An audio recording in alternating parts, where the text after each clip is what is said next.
पहा पुढचा चॅप्टर जो आहे त्याचं नाव आहे केमिकल रिएक्शन्स अँड इक्वेशन. आता याची जरा थोडीशी इंटरेस्टिंग स्टोरी लक्षात घ्या. म्हणजे यावेळेस याच्यावर थोडासा शॉक फॅक्टर का राहू शकतो त्याचं कारण समजून जा.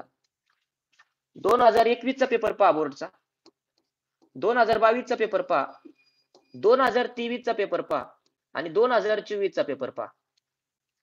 थोडासा हा ट्रेंड जर पाहिला तुम्ही तर तुमच्या बारीक गोष्टी काही लक्षात येतील. कोणत्या गोष्टी लक्षात येतील लक्षात घ्या की 2021-22 या दोन्ही वर्षात गंमत अशी झालेली आहे की चॅप्टरचं नाव आहे केमिकल रिएक्शन अँड इक्वेशन आणि रिएक्शनवर क्वेश्चनच नाही. मायनर क्वेश्चन एखादा रिकाम्या जागेवर एखादा क्वेश्चन पडला तर काय होतोय पडतोय आणि 2 मार्काला एखादा क्वेश्चन कॅटलिस्टची डिफिनेशन वगैरे असं काहीतरी पडलं तर पण ज्या मेन रिएक्शन आहेत त्याच्यावर क्वेश्चनच नाहीये. 2030 साली परिस्थिती बदललेली नाही तीच आहे.